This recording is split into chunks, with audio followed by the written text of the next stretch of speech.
Hey guys, still here. Welcome back to Wargame.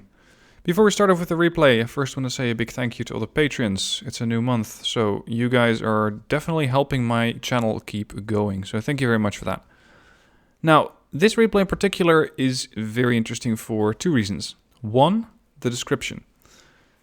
The description says, I accidentally joined a booster game. 3 friends had set up a 2v2 and as soon as the game started, my teammate surrenders, making it a 1v2. And he just decided to run with it. So instead of leaving and saying, well, fuck it, if my teammate's going to go off, then it's a 1v2, which is very, very difficult to win, so why bother? That's reason number 1. Reason number 2 is the person who sent it in. Because this person, a couple of, I think about 2 weeks ago, he said, hey, like your channel, however, the level of games is a little underwhelming at times. Can we get some more advanced replays? So I said, sure. If you have any more advanced replays, then be sure to send those in, because I just work with what I get. And it's not the first time something like that has happened, but it is one of the first times, I think, that somebody actually took me up on that. And that somebody decided to actually send in one of their replays, which, I gotta say, is of indeed higher level. So this is Stuck in Mud, and, well, kudos to you, sir, for sending in your replay and sticking it out with these guys. Alright, that's enough chatter, or at least intro chatter. Let's get to work. There's the first quitter, Tom Blue. That's his teammate. So he's just alone versus Western Supremacist and Twin Cat. The map is hell in a very small place, and it might say in the name of the map that it's a very small place, but, well, managing all these different sectors can be quite a hassle.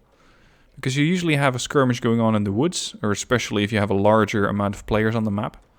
Foxtrot is an area which requires almost constant micromanaging thanks to all the tree lines.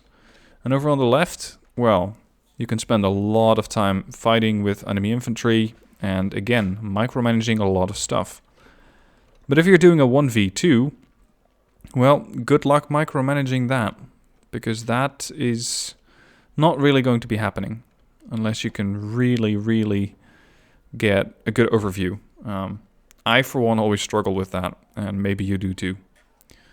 Anyway, he's using a Dutch-German coalition, no specialization as far as I was able to tell. He's going to open with a couple of 53Gs, and judging by the veterancy level, I would say that these are Fallschirmjäger. On the left, a Hawk or an Eyehawk Hios and a Flakpanzer Gepard. And on the right, a Flakpanzer Gepard, 2A4 and some Marder 2s. Really nice APCs, very heavily armored, but also quite expensive. Now, he's not quite done with his deployment yet. You can see he's building his 2 groups. We've got a couple of Fuchs and another Marder heading probably towards Gulf. And this group is going to secure, well, somewhere down the middle. I'm not exactly sure where they're going. And then we have those helos. You can fly over to any part and arrive there very quickly thanks to the speed of these things. Now take note how he's not doing the double stack. He's going with single helos, which increases their chances of survival, as they're usually not flying single or not flying together, or at least not close enough to be taking missile fire. Alright, let's continue his deployment. He also has a couple of reconnaissance tanks over here now, the Leopard for Kenning. Leopard 2A1NL, another Marder 2 joins the fight there. Puts his fob squarely on the middle of the road. Not expecting any traffic through here apparently, and well, I'd say definitely agree, because if you got traffic going there, or rather the other way, then something has gone terribly wrong. Alright, let's slow this down a little. UH-14, this is a Dutch helo, so I'm thinking KCT. Korps Commando Troepen for those Dutchies among us, meaning the Dutch commandos. He's rushing off with the 53Gs over to the right flank. Definitely hell-bent on capturing buildings, or at least terrain, early on. In the middle, well, do we call this the middle? Fuck it, I'm calling it the middle. We have the Leopard 2A4, 2 of those, Marder 2, a reconnaissance unit, and 2 AA units. And keep in mind, he has to micromanage everything. Oh, it's, sorry, it's not the KCT, it's the Huzaren, which is a different recon element that we have. He was seemingly trying to see how far he could get, and unfortunately wasn't quite able to get there, causing one of his 53 Gs to crash, and that immediately caused the death of a Fallschirmjäger 90. Thankfully, his Fuchs are wheeled, and they are rushing into a position where they can counter enemy infantry. Unfortunately, they only carry an MG3 themselves, so they're not really that capable of dealing with any sort of counter. And counter, well, there's no shortage of that, as we have a T-72 1989 moving into a position here. And he's not quite alone. There's a lot of fire support coming down from over there. And whatever units did manage to make it to the town over here, immediately got hit by an airstrike. So the left flank not doing too well. Right flank is looking quite alright with the looks. All Fallschirmjäger have managed to get to the ground without being killed halfway through. And we have the Recon Leopards, the 2A4s, and the AA defense set up in the middle. Now take note how he's not capturing too many sectors just yet. He's just trying to grab terrain. This, especially for me, is one of my mistakes, as I generally try and get as much in the sense of capture or conquest points, and I lose the terrain. But he plays it quite different. Marder 2s fighting for their lives against VDV-90 and Spetsnaz. The Spetsnaz they can definitely handle. The VDV-90, not so much. But the VDV-90 don't really seem to be actually going to be killing the Marders. Now they are. But they were just passing through. They were just moving south. Tornado ECR scanning the enemy air defenses. Not actually sure if he got a missile off. Anyway, that is his left flank dead. The most front or most forward combat unit that he has is a Fliegerfaust, and a Gepard, 2 Fuchs, and a Hios, and another couple of AA helicopters. So, ground defense on Gulf is out of the question. Huzaren moving up, but they do get spotted and consequently hit, so there's just 2 of them left. Fortunately, he also has a reconnaissance tank over this side, but that's about all the recon he has. The Leopard 2A4s did go out for a bit of a skirmish, fired 1 round each, but one of them took a definite hit there for 4 of his hit points. And over on the right, he's probing with the Lux, the Fallschirmjäger, and I'm also expecting the infantry to come out here. Yeah, Stoottroepen. Dutch infantry, coming out of a Dutch 25mm autocannon transport. Okay. So the sit rep is that left flank, not doing too well. Doing quite alright on the middle. And on the right flank, he's actually pushing quite far with all of his infantry. That's interesting, because it means that the enemy is not likely to actually maneuver into Bravo. But take note how he's not actually bringing in CVs just yet. He's bringing in Fuchs and escorts. He's going to get more units on the ground and escorts to deal with any, well, transports and infantry. Also has 1 mortar over here to provide some fire support and potentially smoke up units as they need it. And that's exactly what he starts out with. Smokes up the position. I think he knows where the enemy HEGM team is /R. Or is causing a distraction. Not quite sure yet. Unfortunately, the enemy is bypassing this position. And you can see that the escort already very heavily under fire, but seemingly only from what I think are Skrazhets. So fortunately, those are not too accurate. These things, as far as I can see them, yep, there's more Skrazhets coming in. The escort not able to get out alive. UH-14 flies in, maybe as a sort of a decoy. I'm not exactly sure why. Or just to keep the unit spotted. And unfortunately, the Fuchs that were sent to reinforce this position are not doing very well, as they're immediately encountering T-62 MVs, which are suppressing the units and forcing them to back down here. A Leopard 2A4 has been moved to this position as well. And with this, he should be able to counter the the T-62s, not the T-55s, if he can see them. And reconnaissance at the moment over here is a problem. Now, thanks to this smokescreen, he was able to move up with Marders, 2A4s, and 2 groups of Panzer Grenadiers, although one of them definitely got spotted along the way. His AA is still safely tucked away. His mortar is in a position to assist if and when needed. And he might be able to get a little bit of an advanced position over here in Charlie. If he can find and eliminate the enemy command vehicle over there, that would set them back quite a bit. And at least it's causing them quite a headache because he's getting this far into their lines. Back to the left flank, where the tanks are making progress. And the Facturias are being sent back, thanks to some suppressive fire from the Fuchs. The Fuchs are very, very close to the AA infantry though. So if the Fuchs take fire, then there is a very good chance that he's also going to lose one or half of a Fliegerfaust. Tornado comes in, Tornado ECR in pursuit. He's able to drop the bombs without taking any sort of counter fire. So the enemy AA seems to be very, very low. And look at this. The Fuchs, the 765, and another Fuchs, sorry, Luchs, not the Fuchs. These things are actually armed with an autocannon.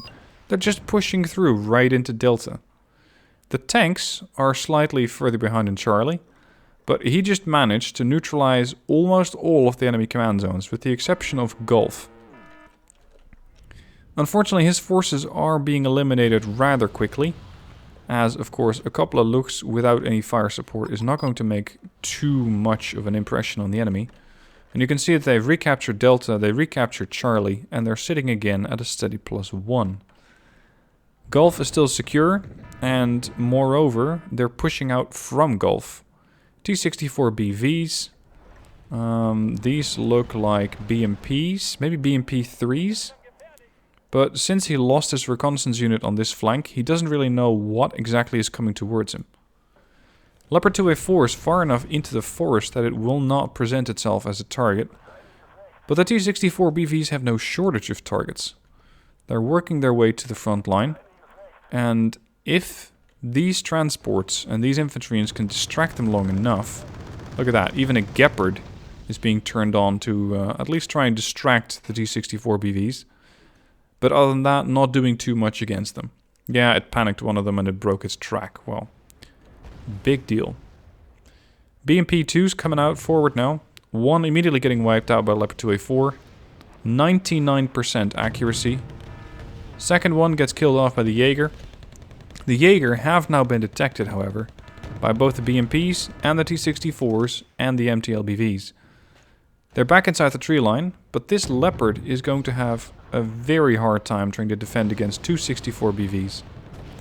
Block 15 OCU comes over, decides to immediately proceed to miss both of his HGMs. And while they were able to hit one of the BMP-2s with a cluster, with an HE bombardment, the T-64 BVs are still coming.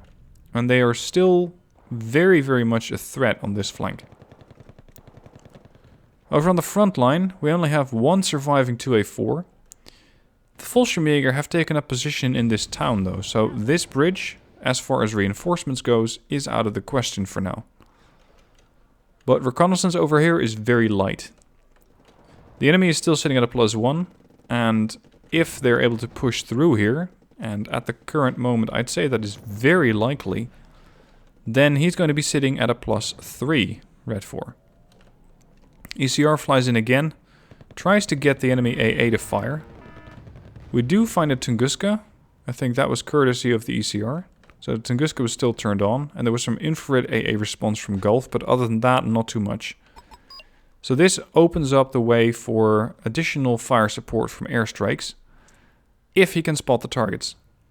Now he's going to provide a very hefty counter to enemy armor with two T-64 BVs, or sorry, TDs. I just called them the BVs, yeah. With two Apaches. Close enough. The Apaches are taking a little bit of machine gun fire, but fortunately is not very accurate. They have taken some damage, but at this point they have just had enough of the T-64 BV. Hellfire after Hellfire strikes the tank, and that's both of the Hellfires, or both of the tanks, done. Wasting some missiles on the MTLBVs there.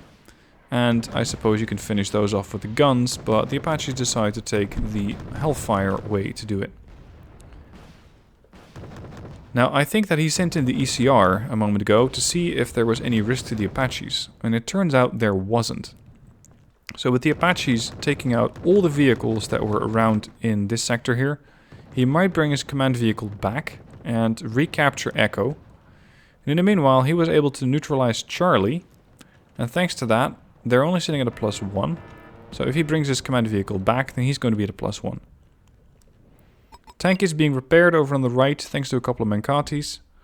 AA is still in good shape. And other than that, the amount of forces that he has are quite spread out and quite, well, weakened. A Fliegerfaust, 1 Jaeger, 10 Jaeger over here, some half-damaged Apaches with 17 Hellfire missiles. If these guys had had some sort of Tunguska or other long-range AA platform on the edge of Gulf supporting that push into Echo, then these things would both be dead. And with BMP-2s and potentially T-64 TDs pushing through here, or, damn it, I'm really on game today, T-64 BVs pushing through, the next stop would have been Alpha. Now we can see a couple of units moving into position here. PT-71s, more VDV, and potentially more armor, although we haven't quite spotted it yet. Fortunately, we have Martyrs in position, but the Martyrs are temporarily distracted as they have to immediately respond to an HGM firing at this position. One of the Martyrs gets killed off. The Panzer Grenadiers, at least most of them, were able to get evacuated from the vehicle just before the explosion. And as a result, none of the Panzer Grenadier groups have been killed yet. But if he keeps pushing on these guys, and especially encountering the Spetsnaz up close with the Panzer Grenadier, well, it's not going to go well for the Panzer Grenadiers. It really depends on how close those Martyrs can get. And surprisingly, they can get rather close. I know that there's a PT-71 over there, but I think that through the tree line, it is very well concealed. Now, Martyrs themselves don't have the best spotting capability anyway, medium optics only. And you're countering a medium stealth vehicle. Panzer Grenadiers dropped off thanks to the Martyrs. And they might now be able to make at least a stand in this sector, or counter them. In the meanwhile though, the enemy has captured and held on to Gulf, providing a steady +1. And they also have Charlie back, so they're at a +2 again. He was able to capture Bravo with a CV, and has not yet deployed or redeployed his other CV to Echo, which, if he does, would put him at a neutral. But for the moment he seems quite busy managing this sector up here, so this front line, the line on the left here, and he might be planning something else up here. And of course you also have to keep an eye on what new forces you bring in and where. A couple of YPR 765-25s coming in, more autocannons. The Martyr 2s have been in a bit of a fight. One got its weapon jammed, stabilization malfunction, and a firing computer reset. And to add more troubles to the Martyr 2's already, well, quite risky position here, a T-64 BV pops out and wipes out both Martyrs. At this point the Spetsnaz encounter the Panzer Grenadiers. Fortunately not too close, but I really wouldn't want to have a chat with the Spetsnaz much closer than this, because they will use the RPO and wipe out the Panzer Grenadiers. For the moment though, the Spetsnaz are on the run. Panzer Grenadiers are still calm, and they're just taking a bit of a snapshot at them with the LMG-3. But so far, we don't exactly know where they're going. They don't have too many positions to fall back to, and at the moment, they're not really critical to find out where exactly they're going. Mortar, again, putting up a smokescreen, this time around for a Leopard 2A5 with a couple of infantry squads for support. He also has AA, or at least he had AA, in the form of the BO-105P BSH. So if the enemy decides to bring a sort of aerial counter, these guys will be able to save the Leopard. This is interesting. 762 or 765s do not get countered here. This town did have infantry in it, but apparently the infantry is no longer in a position to counter. Take note, however, of the score. Red 4, despite not really making too much of an aggressive push over on these flanks, does have 245 points. They're at a solid +2. Not a whole lot needs to change for him to just lose the game. Tornado IDS comes in, and a second one just after it. We're going on a bombing run, and I'd not be surprised if he counters a bit of enemy AA in the process. Unfortunately, he is losing troops right down the middle. He was trying to get some Stoottroepen as well as a couple of Dutch supporting units up this ridge. And they immediately got countered by, I'm not exactly sure what that was, maybe VDV and Spetsnaz. So far, they did take some losses, but they're still mostly operational. Unfortunately, they don't have a lot of AA. And the Stoottroepen are on the receiving end of that. Scratchhead gets detected, very quickly dealt with by the Leopard Verkenning. And with this part of the sector secure and some infantry over here, it's not too likely that the enemy will bring in anything from over this side. But they don't have to, because they're coming in on the right. Spetsnaz, BTRD, at least one tank for support, I think. I thought I just saw a tank, but it's BM... What is that, BMDs? Encountering some motor struts. Sorry, not motor shoots, some motor stroke on the left. Tornado IDS comes in. Again, the enemy has no AA counter. And there goes much of the Spetsnaz. Flakpanzer... Flakpanzer Gepard now trying to deal as much damage as possible to a BTRD. It actually managed to get it done too. Although it takes quite a bit of time. Unfortunately, that was the Flakpanzer Gepard. But the T-72 is now in a very close range gun duel with a Leopard 2A4. He's panicked. 2A4 is not, but does not have a line of sight on the enemy armor anymore. He does have line of sight on the VDV, and despite the fact that he is worried and damaged, his aim is still very good. And he's able to do quite a bit of damage to these guys. Unfortunately, the T-72 now finds a Fuchs in the way. And thanks to a very high AT impact, kills the Fuchs and all the infantry inside. This time around he offloads them earlier, kills off the tank. The last VDV got killed off, but the enemy did deploy a command unit into Fox. Puts them at a +3. But here comes the counterattack. He pushes in with Jaeger, Fuchs, 7.65s, Leopard Verkenning and Mortar 2. So he's using a combination of, let's say, cheaper infantry, as well as cheaper transports, mediums, and what I suppose you could call heavy transports in the form of the Marder 2. And there's no shortage of targets. Fortunately, these APCs and IFVs don't have to go at it alone, because they also got support from a 2A4 and a 2A5, as well as Jaeger, which are watching the flank of these tanks, because you're still moving through a very risky area over here. But at this range, the enemy HEGMs don't really stand a chance. If that would have been VDV, that was quite a different situation. Panzer Grenadier encountering a T-80UM. I am expecting... Yep, there it is. The F-16 Block 15. And I think... No. I was expecting to see this guy go on an airstrike against the T-80UM. Try to snipe it. The airstrike, however, is in the form of a Tornado IDS. And that was enough HE damage to wipe out the T-80UM. So that's a good kill. The enemy has lost plenty of command zones. And as such, he's now at a +1. But he's not quite done yet. He's at 27 points. They're at 377. And there's only 10 minutes left in this game.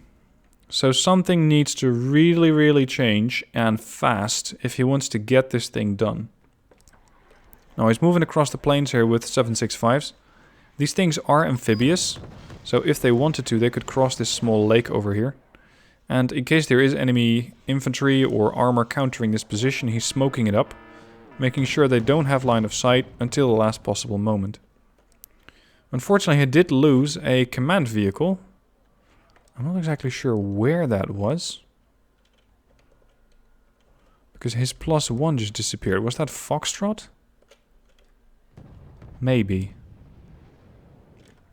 Either Foxtrot or it was a CV that was using to counter Golf.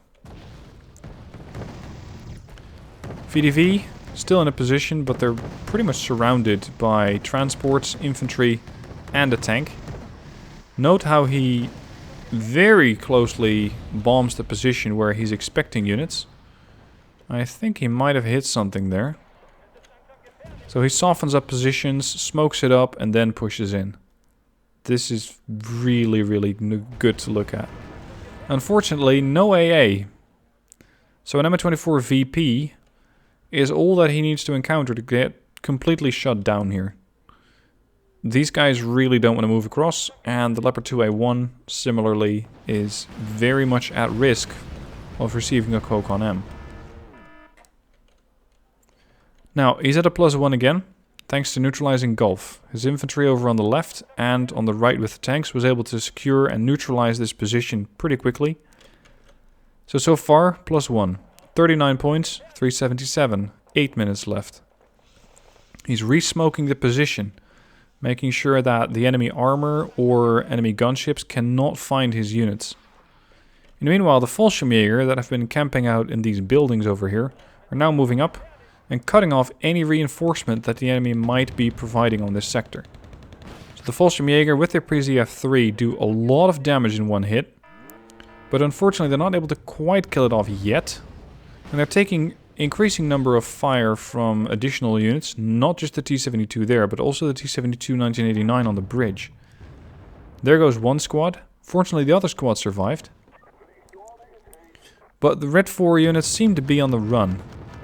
They really don't want to be inside the forested areas here, as the Panzer Grenadiers are going to make very short work of them. T-62M took a... I think it took a beating from an autocannon, but I'm not 100% on that. Look at that guy. He's taking quite a few RPGs, but so far really not impressed as they're all missing, but that one didn't. Leopard 2A5 and 2A4 moving up, as a couple of BMP-2s are trying to counter the enemy infantry. But these guys are probably not going to be too bothered with one BMP-2. The 2A4 once again saves their lives. Over on the right, 2A4 rushed up to a position to support enemy unit, or support enemy units, you're right. To support the infantry that was pushing through the woods. More Stoottroepen in the front line. These guys with the AT4 going up against one VDV-90 survivor. Further Stoottroepen moving towards the left. VDV-90 over here on the left surviving. And they don't just have the infantry to worry about, they also have more transports to come up from their other side. BO-105s countering enemy air-to-air helos, as a bit of a skirmish is going on here. But these guys didn't quite win. They might have killed the Mi-24Vs, but both of his helos got shot down and the other two actually managed to survive. He's now at a +3. He hasn't actually captured Fox, Golf or Charlie, but he was able to kick out enemy command vehicles. At this point he's also rushing infantry, even in transports, directly through a position of Motostrelki 90. Dropping off the Panzer Grenadiers just outside of the range of the mortar, of the building here. So they get dropped off. Motostrelki immediately proceed to get wiped out due to all of the fire that they were taking. And he just secured Gulf. Keep in mind, we're still looking at a 2v1. Or a 1v2 if you want to be correct about it. There we go, he secured Gulf. That's a +4. Panzer Grenadiers at longer range, engaging Motostrelki with the MG3 and their GA3 or their G3A2. 2A4 pushing up, also trying to provide additional fire support on the enemy Motostrelki. And that is pretty much the entire map in control of blue. He just was able to not just survive or make it a draw. He's making a hell of a comeback with a current +4. And do we have another command? No, there's no command unit on the move. What's he using? The Iltis. So he should have more command units available. Despite having the fact that he lost a couple, his availability for his units pretty much doubled. Thanks to his ally leaving. Or, well, ally is debatable. 2 tornado ECRs flying overhead. Again, confirmation that there is very little AA left here. Although the Block 15 did take a fair amount of damage from the Strela. Or what was it, an OSA? Anyway, it gave its position away. And the Jaeger then made short work of it. So AA on the left is dead. AA over Delta is either not there or turned off. So again, he might be able to provide additional fire support onto his friendlies, onto his own units with bombers, maybe even anti-tank units. So, 3 minutes left. He has a +4, 236, 377. Here comes another bomber. Tornado IDS, wiping out what I think is going to be the BMP-2s. Oh, this could be a problem though. He has no AA, at least no dedicated AA unit, but have enough infantry squads fire at an Mi-24 VP. And the thing is going to get a bit of a bad reception. He just wiped out half, oh, okay, almost half of the Mi-24 VP there. Who needs AA anyways? 2A4 moving up. Where is 2A5? Oh, it's still there, it's being repaired. It looks like there is sort of a counteroffensive coming in here, including a command vehicle, but trying to get the infantry out of a position where they're pretty heavily covered by both flanks and a tank. It's not easy to get this position secured. Now he captured Golf and Foxtrot and is now the +5. Is that enough? 2 minutes left. 2A4 doing work here on the Spetsnaz. Modestroki trying to push up, but they're facing overwhelming odds. There's just no way for these guys to actually reach the building. And even if they do, there's more units already moving up from the rear of those buildings. Definitely still a skirmish going on here. And the Dutch-German units are really taking a beating from all that firepower, especially the gunships prove to be very, very nasty. They do a lot of damage, both stunning AGGMs and just suppressing units, allowing them to, or not allowing them to move up. He is really not lucky with the Block 15. Damn, those missiles. Unfortunately, he did lose his 2A4. I'm thinking to the T-72B, but it might just have easily been the VP. Some infantry survivors in these woods. Once again, they might take out the Jaeger, but there's more of them. Panzergrenadiers, Stoottroepen, and more Jaeger. He now has 80% of points. 1 minute 16 left. 406 versus 377. A Buratino now moves into position. I'm not sure if they had this unit already or bought it just recently. If it's the latter, and they bought it recently, then it's entirely the wrong unit to bring in at this point. Because this is a unit that you, at least in my opinion, use if you're making a push and you want enemy infantry or vehicles to vacate a position without having to ask them twice. But he's just moving it across. And of course immediately gets wiped out by a T-64. I did it again, an AH-64. Apache did take a hit. There is some AA over there. Judging by the amount of damage, I'd say man-pads. 26 seconds left, 20 seconds. 471 versus 377. What do you mean a 1 versus 2 isn't winnable? It's not easy. But holy crap. He did it. He was asking me, can you not put up videos of more advanced plays? Well, here it is. I asked him to provide one, and he provided. Look at that. Stuck in the mud. 7,334 points in kills. 3,425 points in losses. 30-minute game. It looked like he was never going to win that. But, wow. Well done, that. Well done. I'm not going to go through the entire kill list. Of course, you can pause the video at specific moments if you want to have a closer look at that particular kill. But damn, that was a lot of fighting. So, next time your teammate abandons you, don't immediately give up. Try to think back to this match. And try to think back to how he did it. What did he use? How was he able to counter all of the enemy units? And how was he able to just consistently do it? Because he wasn't just countering them once or twice, but he just kept going. Don't give up. Keep going. And even if you lose, just consider it practice. You never know. Anyway, that's it. Thank you for watching. Hope you enjoyed the video. If you did, please consider becoming a patron. You can find details on that down below in the comments. And I'll see you soon for more videos.